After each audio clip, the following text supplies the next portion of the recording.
The Velshera had been drifting for 11 days. Navigator Thessaly Vorkin kept her 4 eyes fixed on the power console, watching the last battery cell drain like sand through cupped fingers. Around her, the crew of 9 sat in near silence. A Vethrani survey vessel, built for mapping uncharted nebulae, not for surviving catastrophic engine failure at the edge of known space. They were 42 light-years from the nearest Vethrani relay station. "Distress beacon," she said quietly. "Status." Ensign Rovak checked his panel. "Still broadcasting. But Thessaly, there is no one out here to receive it. This corridor of space is unclaimed. No Vethrani patrol routes. No Kelvari shipping lanes. Nothing. Nothing." The words settled on the bridge like frost. They had food for 6 more days. Air recyclers would hold for 9. The temperature was already dropping. Heating was the first system Thessaly had shut down to conserve power.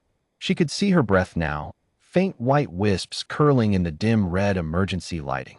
She did not tell the crew what she already knew.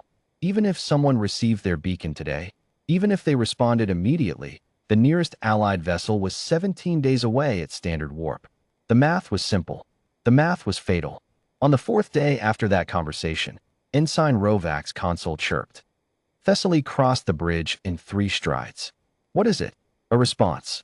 He looked up, and she saw genuine confusion on his face, the flat, wide-eyed expression Vethrani made when reality refused to match expectation. From, "I do not recognize the transponder configuration. It is not Vethrani, not Kelvari, not any species in my registry." Thessaly leaned over his shoulder and read the incoming signal herself.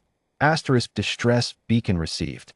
This is Terran warship THS Ardent Fury. Please confirm status of vessel and crew. We are already moving to your coordinates. ETA, 14 hours. Hold on. Asterisk. She read it 3 times. Terran. Human. She had heard of them. The young species from a small blue world, barely 2 centuries into interstellar travel. They sat on the fringes of Galactic Council membership, still considered junior partners, still learning the ancient protocols. Most senior navigators dismissed them as enthusiastic but inconsequential.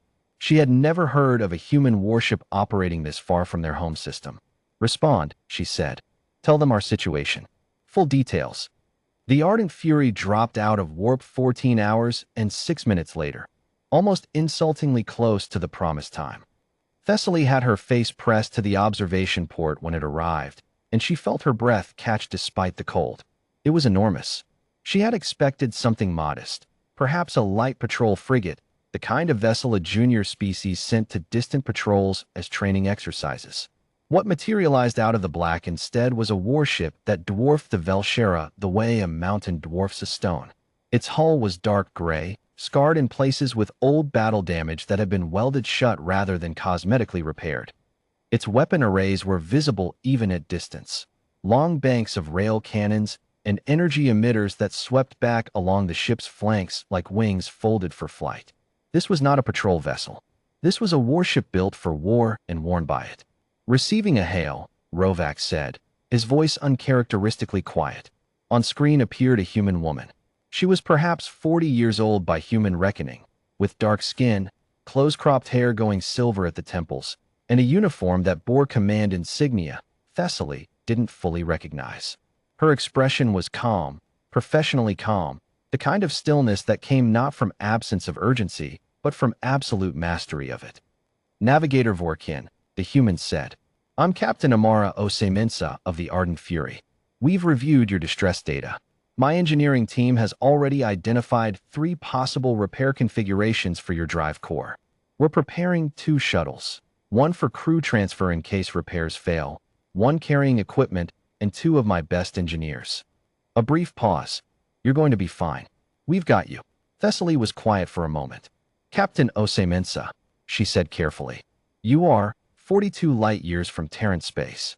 May I ask why a human warship is operating in this corridor?" The captain's expression shifted slightly. Just a flicker, something that might have been amusement. "We were running extended range exercises, pushing the ship's limits. Turns out your beacon reached us because we were the only ones close enough to receive it." Another brief pause. Lucky timing. Thessaly did not believe in luck, but she chose not to say so. The shuttles arrived within the hour. Chief Engineer Dario Vasquez led the repair team, a stocky human man with grease already on his hands before he even boarded the Velshera, who immediately began talking faster than Thessaly's translation matrix could fully process. His two accompanying engineers were just as animated, crouching beside the damaged drive assembly and speaking to each other in rapid technical shorthand, while Vasquez filmed everything with a hand device. "Okay," he said, after approximately 4 minutes of examination. "Good news and better news. Good news, this is fixable. Better news. We have the exact coupling array you need in storage because we replaced ours 6 months ago and kept the old hardware because we keep everything, honestly. Ask anyone on the ship." He grinned. It was a remarkably unguarded expression. "We'll have you running in 8 hours. Maybe 6 if Priya stops second-guessing my torque calculations."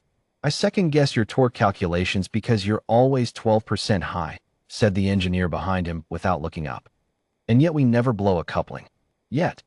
Thessaly watched this exchange, this casual, comfortable argument between colleagues who clearly trusted each other completely, and felt something loosen in her chest.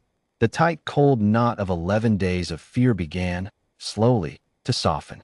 The crew transfer shuttle also arrived, smaller, carrying a medic named Lena and enough emergency rations to last the Vethrani crew for 3 weeks.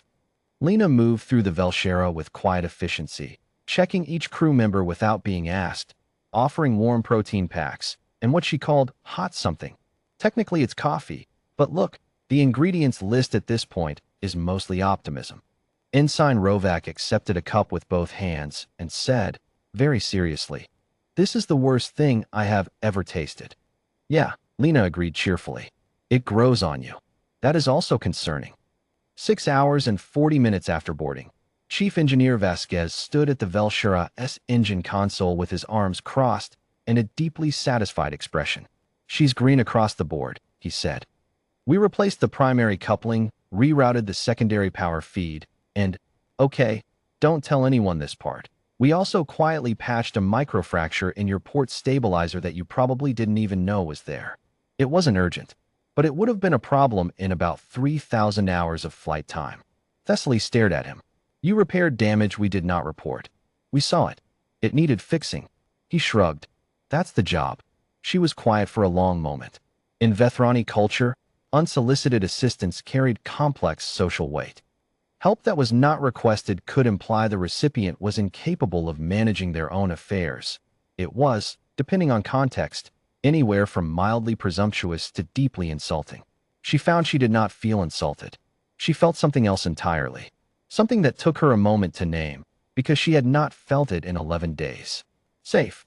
The Ardent Fury escorted the Velshera for 6 hours after departure, far beyond the point of any navigational necessity, well into range of Vethrani relay communications. Captain Osemensa hailed one last time before breaking off. "You're in range of your own now," she said. "You've got this from here." "Captain," Thessaly paused. "Why did you come?" "Truly. 42 light years from your own space. On a training exercise you did not have to extend. You did not have to answer our beacon." The captain looked at her steadily through the view screen. Her expression was not complicated. It was, Thessaly thought, remarkably simple, the simplicity of someone who had never found the question difficult. "Someone was in trouble," Osemensa said. "We were able to help. That's the whole calculation." She said it the way someone states a law of physics. Not proudly, not with performance, just as fact. The channel closed. The Ardent Fury turned, its massive hull catching the distant starlight, and jumped to warp in a flash of blue-white that briefly turned the black into something beautiful. Thessaly Vorkin stood at the observation port and watched the light fade. Then she turned to her crew, her alive, warm, breathing crew, and said, "Set course for home." 3 months later, she submitted a formal report to the Vethrani Cartographic Council recommending the permanent reclassification of humanity's status within the Galactic Council from junior partner, provisional, to allied species, full standing. Asterisk. The council approved it unanimously. Asterisk they had, it turned out, received several similar reports.